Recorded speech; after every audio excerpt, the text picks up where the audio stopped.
As máquinas da Segunda Guerra Mundial. Os americanos.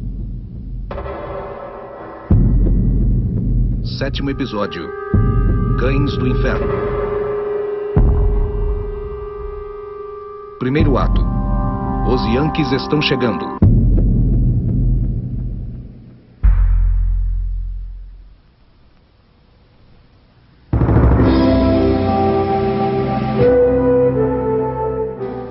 Criado pela Resolução do Congresso Continental em 10 de novembro de 1775, o Corpo de Fuzileiros Navais dos Estados Unidos tem um longo e orgulhoso lugar na história militar, deixando um rastro de serviços e distinção tanto em solo americano como em solo estrangeiro. Os fuzileiros se envolveram em missões que mudaram a doutrina militar e a política externa americana. Graças à habilidade dos fuzileiros no mar, o corpo se tornou a Polícia Internacional Americana e forçou o mundo à política americana de relações exteriores. A tripulação de fuzileiros do Seagull e do Constabulary formavam um grupo de combate a ser temido na guerra. Em 1917, toda a Europa estava à beira da bancarrota. Mesmo assim, aconteceu a Primeira Guerra, que jogou uma tempestade negra sobre a Europa, consumindo o desabrochar de toda uma geração, deixando para trás uma carnificina inimaginável. O custo terrível da guerra na Rússia resultou na queda do governo russo. O novo governo bolchevique apelou aos alemães pedindo uma negociação de paz.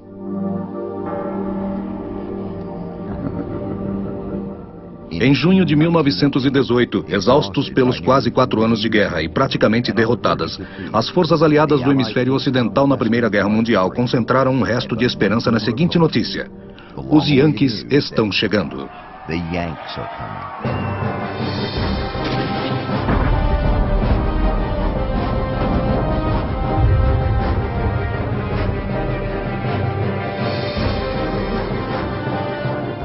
O imperialismo alemão estava na tentativa do agora ou nunca de ganhar uma guerra que antes da chegada das tropas americanas já durava 4 anos. Eles despejaram tudo o que tinham sobre as tropas francesas e inglesas. As unidades de artilharia e infantaria da Alemanha tinham tomado o rio Marne, que ficava a menos de 100 quilômetros de Paris. O grande contragolpe aconteceu no crepúsculo da guerra. Se eles conseguissem avançar aqueles 100 quilômetros antes da chegada dos Yankees com suas 4 forças, eles venceriam a batalha e a guerra. Falidos e desmotivados, só restava uma esperança aos aliados: tropas vigorosas vindas da América. Os Estados Unidos finalmente acordaram para a guerra depois de vários ataques aos seus navios mercantes e declararam guerra à Alemanha em abril de 1917. Ninguém duvidava que os militares americanos podiam mudar os rumos da guerra e mandar os alemães para casa se chegassem em tempo. No entanto, o maior problema com esse grande entusiasmo é que ele era baseado numa hipótese errônea. Na verdade, para os americanos não havia poderio militar.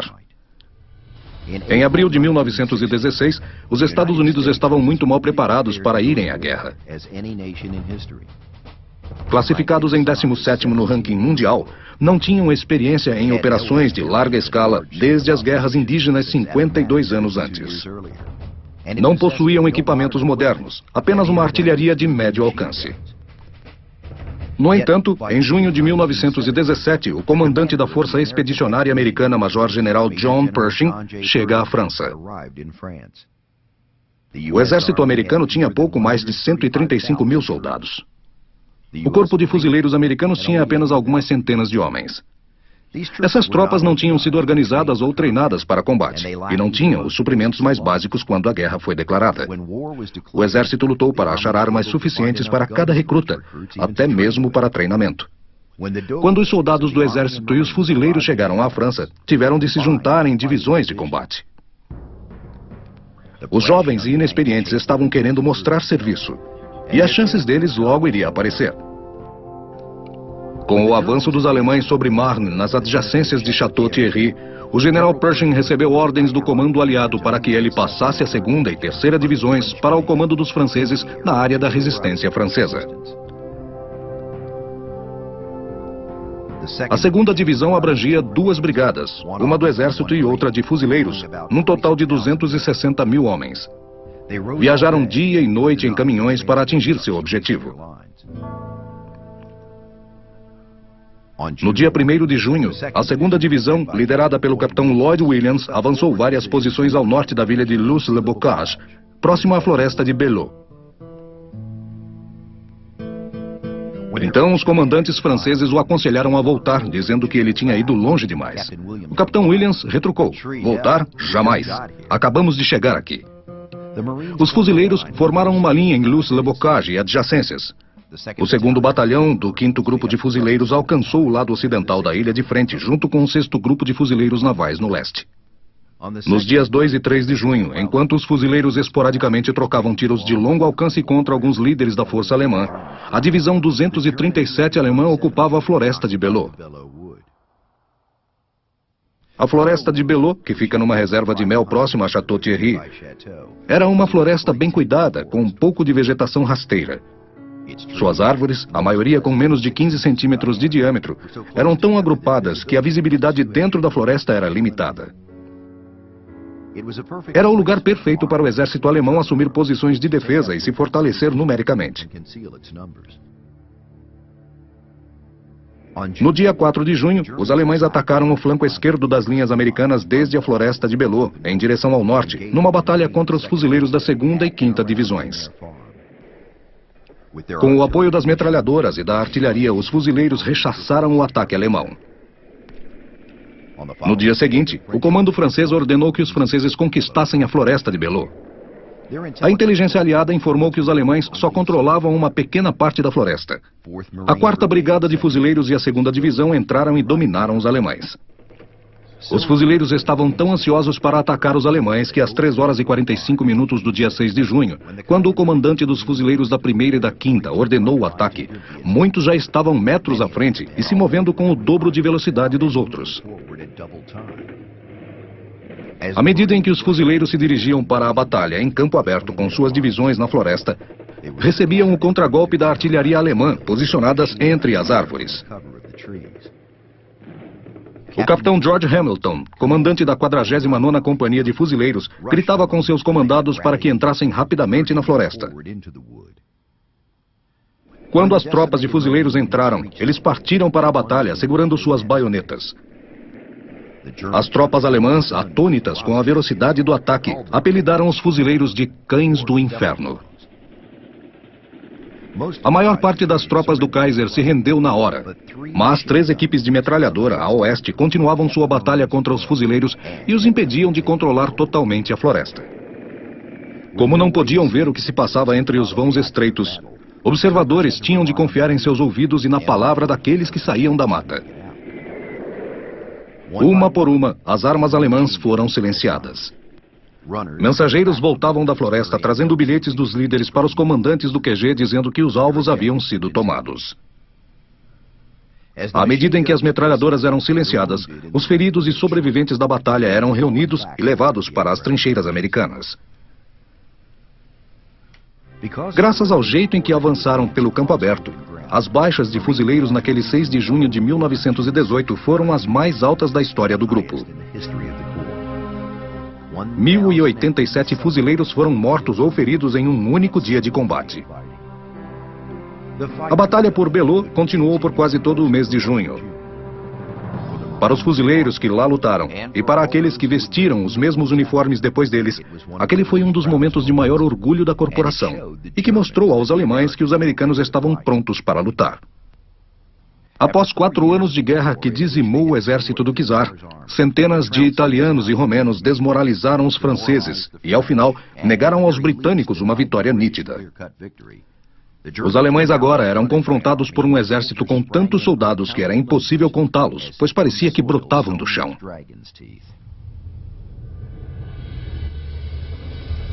Uma percepção de inutilidade se estendia por todos os soldados alemães. Relatos chegavam ao QG da Luftwaffe de que tropas alemãs inteiras se rendiam a um simples soldado ou um esquadrão isolado. De repente, a guerra não fazia mais sentido. Em 10 de novembro, na cidade francesa de Compiègne, As delegações francesa e alemã se reuniram para assinar o armistício. E esse documento foi assinado pelos alemães em 11 de novembro.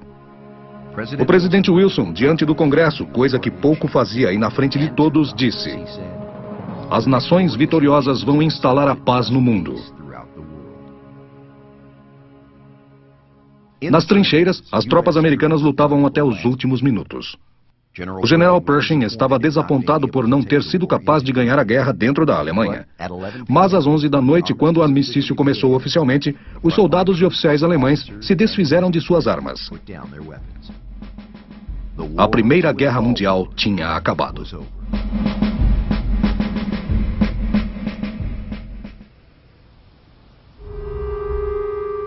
Segundo ato. Solo de treinamento.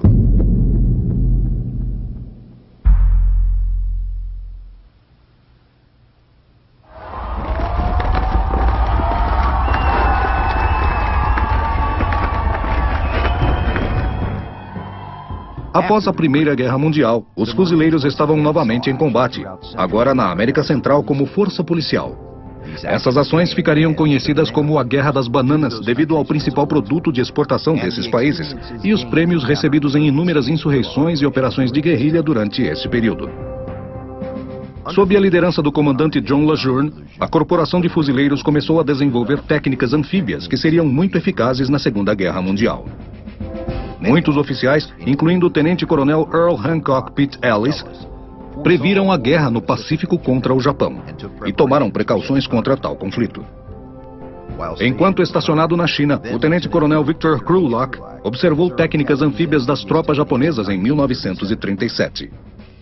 Até o fim de 1941, com a projeção do aumento da guerra, os fuzileiros navais começaram urgentemente exercícios anfíbios usando equipamentos apropriados como o Higgins Bolt, que se mostrou bastante útil em futuras invasões. Foi também durante este período que a esquadrilha de fuzileiros tomou de assalto o ar. Com a reutilização de recursos provenientes da Primeira Guerra Mundial na ala dos fuzileiros, o Major Alfred Cunningham formou a Esquadrilha D, que serviria na República Dominicana, e a Esquadrilha E, que apoiaria os fuzileiros no Haiti. Em outubro de 1920, o Major-General Comandante LeJeune aprovou a organização de aviação de 4 esquadrilhas. A primeira esquadrilha consistia em aviões e tripulação na República Dominicana. A segunda e terceira esquadrilhas em Quantico e a quarta esquadrilha em Porto Príncipe, no Haiti, para dar apoio aos fuzileiros da primeira brigada provisória. Ao final da Primeira Guerra Mundial, a aviação dos fuzileiros tinha provado seu valor, a eles mesmos, ao público, ao Congresso e ao resto da corporação. Eles combinavam vários exercícios militares com manchetes explosivas que promoviam a aviação dos fuzileiros em particular e da corporação no geral. Competições aéreas se tornaram uma instituição americana na década de 1920. Algumas vezes, os fuzileiros voavam em aviões da Marinha e outras vezes em suas próprias esquadrilhas.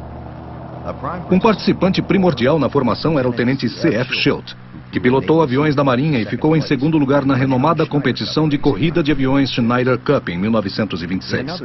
Em outra corrida famosa na Curtiss Marine Trophy Race, o piloto dos fuzileiros vencedor foi o Major Charles Lutz, no ano de 1928 em Anacostia, pilotando um Curtiss Hawk dos fuzileiros. Durante os anos de 1920 e 1930, a aviação dos fuzileiros tinha unidades e davam apoio às brigadas no Haiti, na República Dominicana, China e Nicarágua. Os aviadores, pela primeira vez, teriam uma chance real de demonstrar suas habilidades em operações no solo. Tanto no Haiti como em Santo Domingo, aconteciam em tediosas e longas guerras civis no meio da floresta. Geralmente por causa das limitações de armamento e desempenho da aeronave, mais falta de confiabilidade na comunicação terra-ar, a aviação era mais eficaz no apoio indireto. A habilidade da aviação em intensificar operações em terrenos sem trilhas ficou clara nas expedições de preparação de combate dos fuzileiros navais. Os fuzileiros começaram a melhorar suas habilidades em combates desse tipo. Além das operações no Haiti e em Santo Domingo, nas guerras civis que seguiram na China e na Nicarágua em 1927, também foi vista a aviação dos fuzileiros operando em conjunto com as brigadas de fuzileiros em cada área. Na metade dos anos de 1920, esquadrilhas de fuzileiros se qualificaram para de tempos em tempos sobrevoarem as áreas como parte de sua missão, começando com a conversão do carvoeiro USS Langley. Geralmente, tais operações não eram justas, enquanto que as esquadrilhas da costa ocidental davam mais ênfase às ordens de Quantico. De 1931 a 1934, as duas esquadrilhas operaram sob as ordens da Marinha, tendo a favor incontestavelmente 60% de pilotos fuzileiros ativos e cumpridores do dever. Os benefícios dessas experiências logo foram transmitidas como treinamento para todas as esquadrilhas de fuzileiros, tanto na costa ocidental como na oriental. Em 1936, existiam 145 pilotos fuzileiros em ação. E no início de 1940, o número tinha aumentado apenas para 245. A guerra na Europa e no Atlântico já estava a todo vapor em meados de 1939, mas isso gerou apenas o aumento de 100 pilotos em 4 anos. E indicou que a média nacional de preparação cresceu em mais de um ano em relação à época anterior a Pearl Harbor. No final de 1940, os pilotos fuzileiros aumentaram para 425, praticamente duplicou o número de 1936. E também um aumento em relação aos pilotos da reserva. Sendo que até aquele período, o número de pilotos da reserva era relativamente pequeno, compromissado e, como sempre, intensamente leal e responsável. Antes do fim da guerra contra o Japão, a aviação dos fuzileiros alcançou cerca de 10 mil pilotos ativos.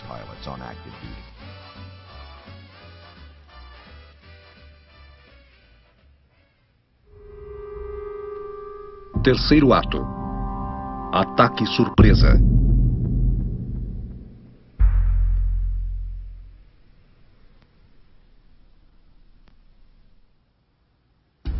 7 de dezembro de 1941. Pouco antes do amanhecer, 274 milhas ao norte de Oahu, Havaí, 181 combatentes e bombardeiros japoneses se preparavam para levantar voo de áreas estratégicas. Eles eram a primeira linha de um ataque surpresa e maciço sobre a frota americana no Pacífico, estacionada em Pearl Harbor.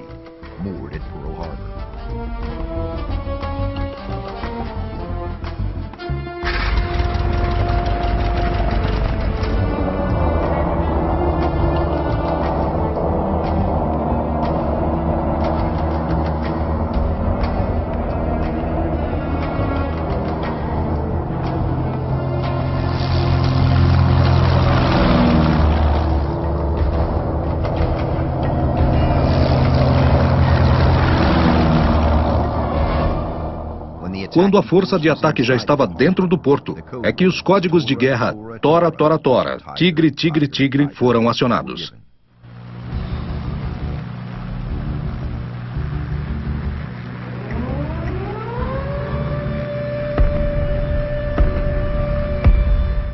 A surpresa foi enorme.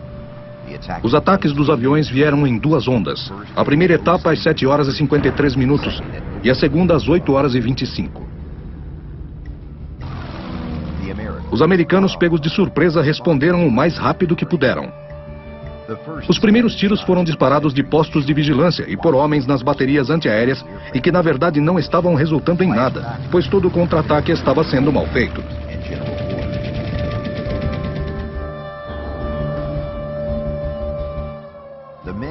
Os fuzileiros do grupo de aviação MAG-21 se recuperaram logo do choque inicial e contra-atacaram com as poucas metralhadoras que tinham.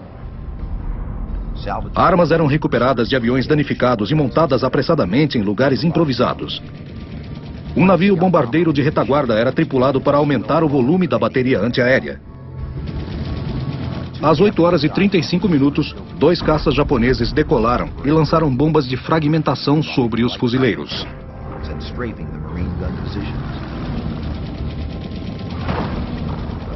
Alguns minutos depois dos bombardeiros partirem, uma outra força-tarefa atacava, enquanto a força principal japonesa se realinhava perto de Barbers Point para se proteger do contra-ataque americano. As metralhadoras dos fuzileiros responsáveis pela defesa não aguentaram. 3 pilotos fuzileiros morreram no ataque, um quarto depois no hospital, e 30 feridos foram tratados nos porta-aviões. As chamas acabaram com 33 dos 47 aviões que estavam no solo, sendo que 2 dos aviões que restaram estavam muito danificados. O quadro da destruição só não foi pior porque 18 aviões VMS B-231 de escolta da Esquadra Naval estavam a bordo do Lexington, escalados para voar até Midway, e ficaram a salvo da aniquilação. Às 9h57 o ataque tinha terminado. Como resultado dele, a Marinha e os fuzileiros perderam 2.086 oficiais e o Exército 194. 11.109 homens ficaram feridos. O ataque a Pearl Harbor foi apenas uma das células de um plano bem traçado de 3 fases. Pelas próximas 72 horas, os japoneses soltaram sua força militar por todo o Pacífico. Nas primeiras horas do dia 8 de dezembro, navios e aviões japoneses atacaram as bases americanas em Guam. Bombardeiros na base das Ilhas Marshall, cedida ao Japão pelas Nações Livres, bombardearam as Ilhas Wake. A Força Aérea Japonesa também atacou Singapura e as bases próximas dali. O vice-almirante Mine Ishikaga cercou a ilha de Hong Kong com 3 navios, enquanto aviões que saíram das bases japonesas ao sul da China não paravam de jogar bombas. Antes de atravessar Xangai, as forças navais japonesas mandaram o HMS Petrel após a tripulação da canhoneira inglesa não se render. Depois tomou o USS Wake e aprisionou toda a tripulação. O exército japonês na Indochina cruzou a fronteira da Tailândia e tomou o país sem lutar por acomodação diplomática. Enquanto as bombas caíam sobre o Havaí, pilotos navais da Força Imperial Japonesa estacionados em Formosa passaram a noite toda ao lado de suas aeronaves esperando pelo fogo pesado para partirem. A missão deles, bombardear um importante e crucial campo de aviação americano que ficava a 500 milhas dali, nas Filipinas. Parte do ataque coordenado sobre as forças americanas que se estendia ao longo do Pacífico desde Pearl Harbor até as ilhas Wake, Guam e Manila. Às 6 da manhã, a tensão em Formosa crescia, assim como a neblina. Pelo microfone é anunciado o ataque em Pearl Harbor, fazendo com que os soldados japoneses chorassem. Agora a missão deles ganhava mais importância. E os americanos não seriam surpreendidos novamente, e com certeza estariam esperando com toda a força. A neblina se dissipou e às 10h45 do dia 8 de dezembro, hora das Filipinas, 108 bombardeiros japoneses e 840 combatentes em suas aeronaves seguem a toda velocidade para Luzon, a ilha mais extensa das Filipinas. A maioria dos historiadores considera o general Douglas MacArthur um dos líderes militares mais capazes que a América já produziu, um César americano, mas tinha suas falhas. Uma das mais devastadoras foi a forma como ele conduziu a defesa das Filipinas. Lá, apesar do fato de MacArthur ter sido avisado antes, pelo menos meio-dia, os americanos foram pegos desprevenidos. Os aviões estavam estacionados em campo aberto e os danos foram devastadores. Os japoneses surpreenderam a maior parte da força americana no Extremo Oriente em solo, destruindo a maior parte dos bombardeiros B-17 e aviões de combate P-40. O programa japonês da conquista do Pacífico começou com muito sucesso. As forças naval e aérea, tanto no Havaí como nas Filipinas, sofreram terríveis perdas.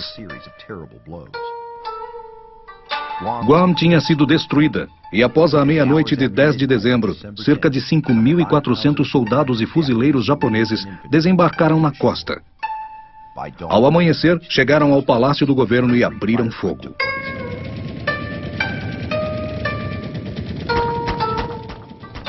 À medida que o sol surgia, os americanos cessavam o tiroteio e os 427 fuzileiros americanos se renderam.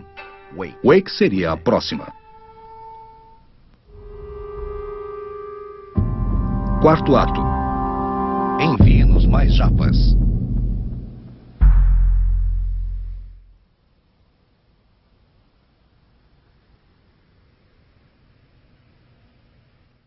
As Ilhas Wake eram guarnecidas por elementos do 1º Batalhão Defensivo dos Fuzileiros. No total, 449 homens e oficiais estavam lá sob ordens do comandante da Marinha Americana, Winfield Cunningham.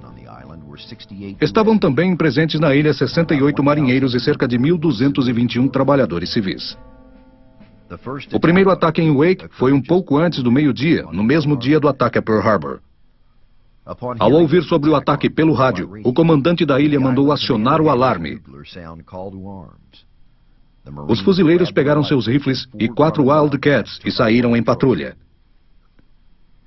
Então, uma rajada de vento forte se deu e os Wildcats não viram 36 aviões inimigos que voavam debaixo de uma nuvem.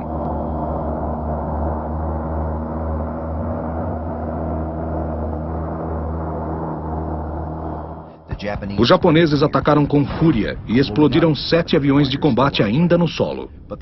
Mas os aviões restantes conseguiram derrubar 12 aviões bombardeiros.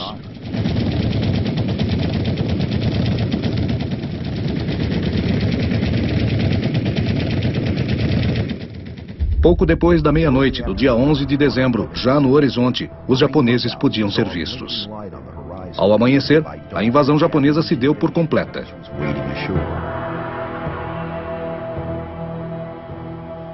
Os fuzileiros esperaram até o último minuto para abrirem fogo. Então, 6 metralhadoras de 127 milímetros arrasaram o Yuban, o navio que carregava a bandeira da invasão japonesa, e afundaram um navio torpedeiro. Um segundo navio torpedeiro foi afundado por 130 bombas disparadas pelos aviões restantes.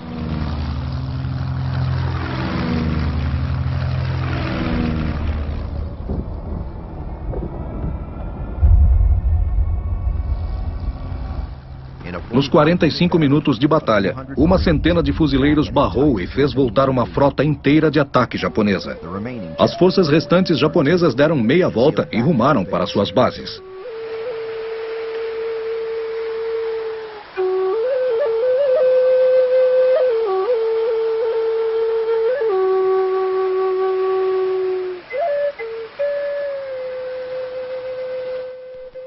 Os americanos só perderam um homem.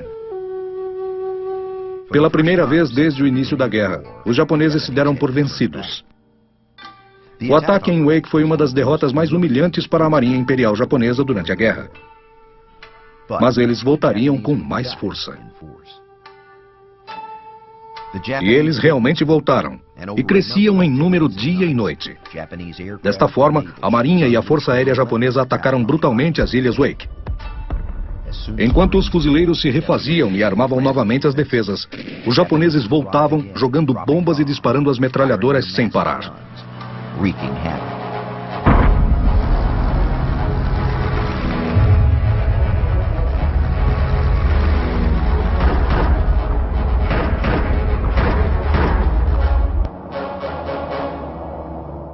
3 hidroplanos bombardearam a ilha às 4 horas e 27 minutos de domingo, 14 de dezembro, mas causaram poucos danos.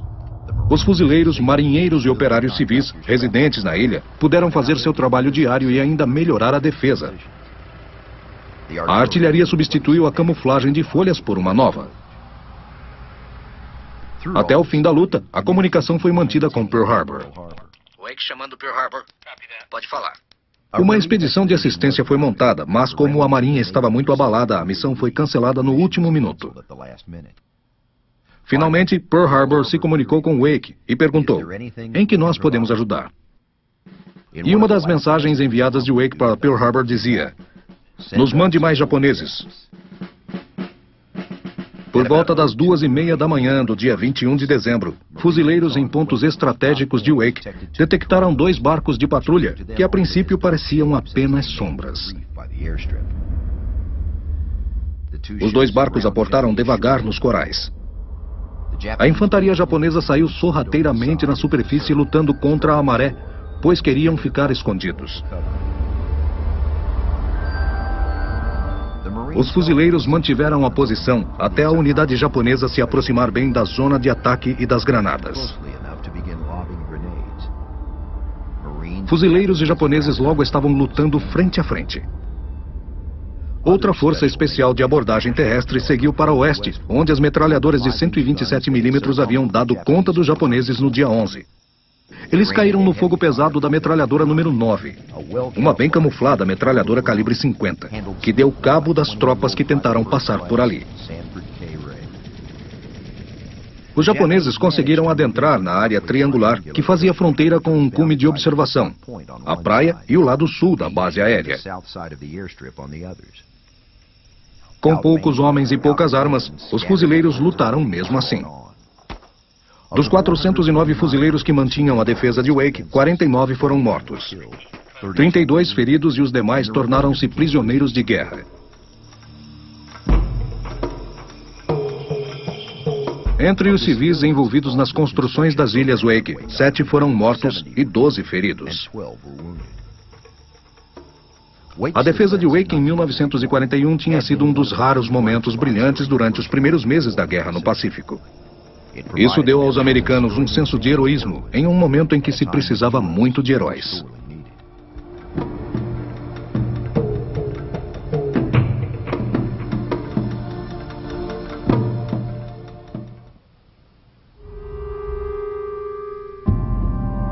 Quinto ato.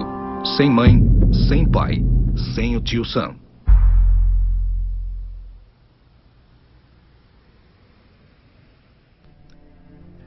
Nas Filipinas, após a queda de Bataan, os comandantes japoneses concentraram-se em Corregidor, que era o quartel-general das Forças Armadas Americanas no Extremo Oriente. A ilha era conhecida pelas tropas americanas como a Rocha. Sua rede de túneis formava uma linha de defesa, além das fortificações na entrada da Baía de Manila. Esse era o último obstáculo para o exército imperial japonês. Os japoneses precisavam tomar Corregidor. Enquanto a ilha permanecesse sob domínio americano, eles não conseguiriam utilizar a Baía de Manila, o melhor porto no Oriente. Em 6 de fevereiro, os japoneses começaram seu movimento final para se apoderar da ilha. A poderosa artilharia japonesa abriu fogo contra Corregidor e as ilhas fortificadas em busca de melhores posicionamentos e grandes lucros. Os bombardeios se mantiveram imbatíveis até o término dos ataques.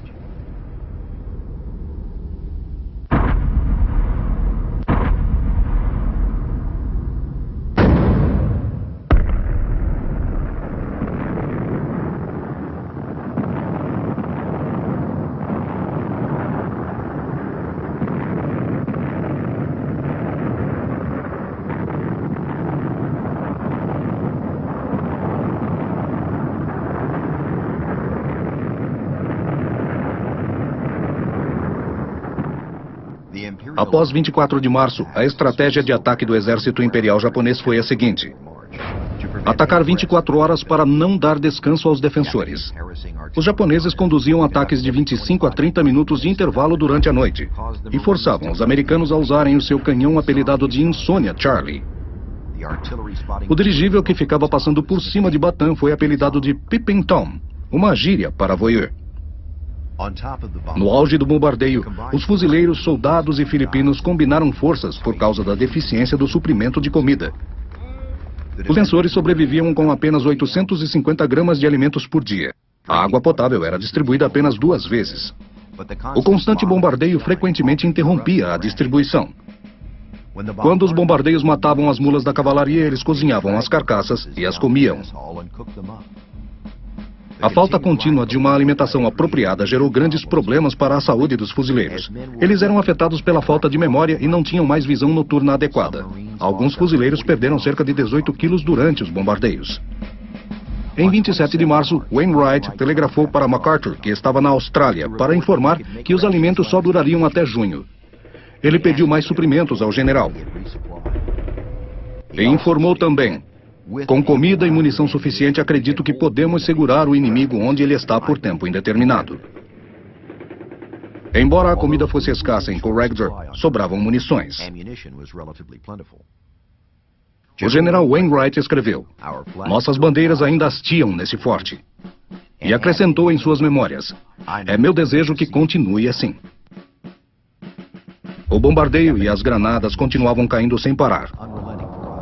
Os aviões japoneses de combate fizeram 614 missões de bombardeio.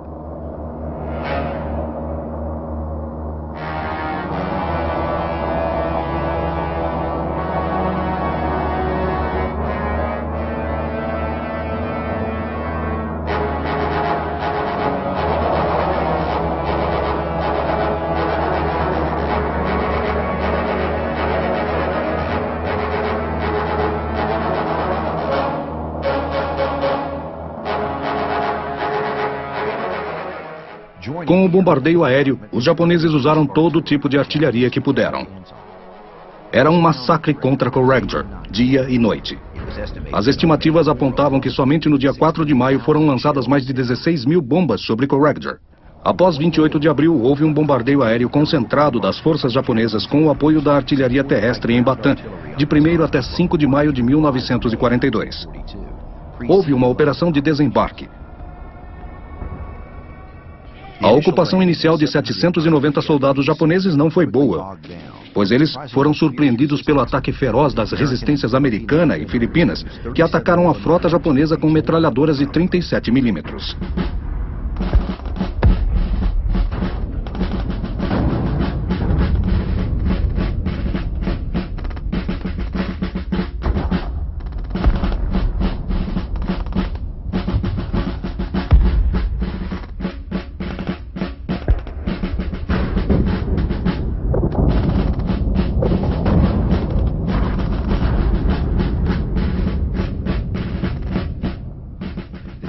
Os japoneses tiveram uma batalha difícil com as correntezas fortes entre Bataan e Corregidor, e com as toneladas de óleo dos navios que tinham afundado antes do cerco e que cobriam a praia.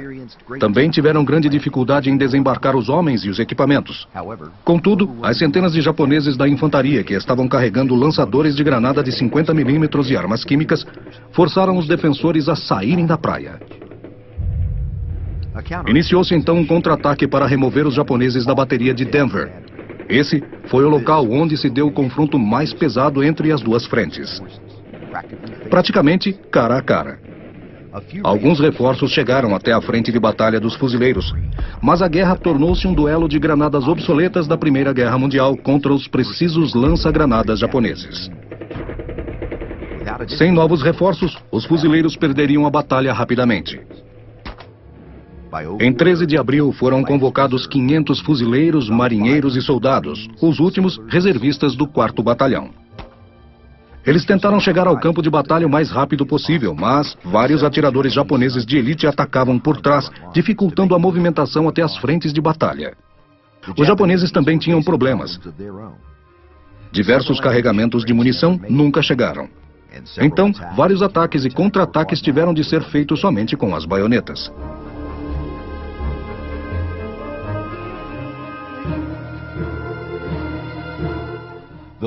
O golpe final aos defensores ocorreu quando 3 tanques, 2 do tipo 97 e um M3 capturado, entraram em ação. Quando os tanques chegaram em um penhasco de 1.400 metros, acharam um terreno muito íngreme e não conseguiram seguir adiante. Os fuzileiros foram alertados da presença deles e os encontraram aparentemente presos perto do local da cavalaria. Com a luz do dia, os japoneses conseguiram achar um atalho até a praia, mas continuavam impossibilitados de seguir mais adentro devido ao declive atrás da praia. Finalmente, o M3 capturado sob o morro e com sucesso, reboca os tanques restantes para o topo. Às 8 horas e 30 minutos, todos os 3 tanques estavam na estrada, seguindo cautelosamente para o centro.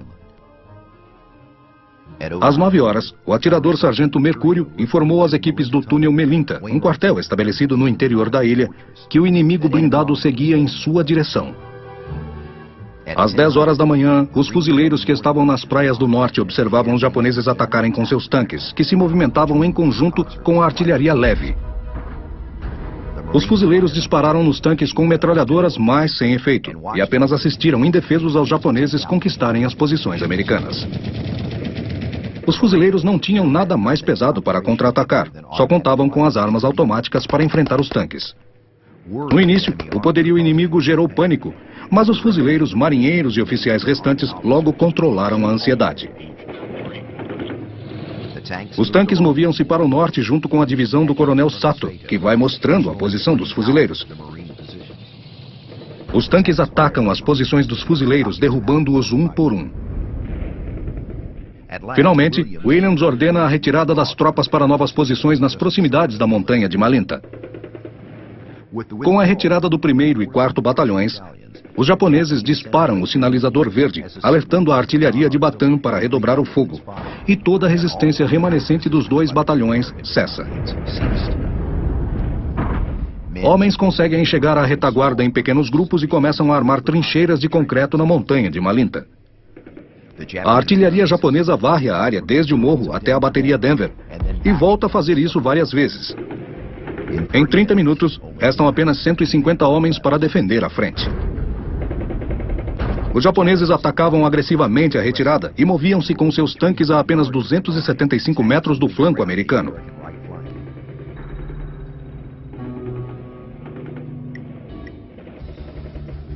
Às 11 horas e 30 minutos, o Major Williams retornou ao túnel do quartel-general e informou diretamente ao Coronel Howard que seus homens não aguentariam mais. Ele pediu reforços e armas antitanques. O Coronel Howard respondeu que o General Wainwright decidiu se render ao meio-dia. Wainwright sofreu com sua decisão e mais tarde escreve: "Foi o medo, em forma de tanque de guerra, o fator decisivo. Pensei nos estragos que esses monstros fariam se atingissem os túneis." Naquele dia, o General Wainwright ordenou que a bandeira americana fosse arriada em Corregidor para prevenir um massacre. A maior derrota militar da história americana chegava ao fim. Antes desse fim, um anônimo da 4ª Divisão de Fuzileiros escreveu a seguinte letra como hino dos fuzileiros: "O primeiro a invadir buracos e túneis e manter nossos uniformes limpos. Nós nos orgulhamos do título de fuzileiros de Corregidor. Por nossa bandeira desfraldada a cada brisa, de manhã ao anoitecer, nós pulamos em cada buraco e trincheira, porque para nós, lutar é diversão. Temos muitas armas e munição, mas não temos cigarros nem charutos. Apesar disso, pois, no final, poderemos fumar nossas ervas embrulhadas nas folhas de propaganda japonesa. Quando o exército e a marinha cuidavam do túnel principal de Corregidor, eles viam as praias protegidas por vários fuzileiros."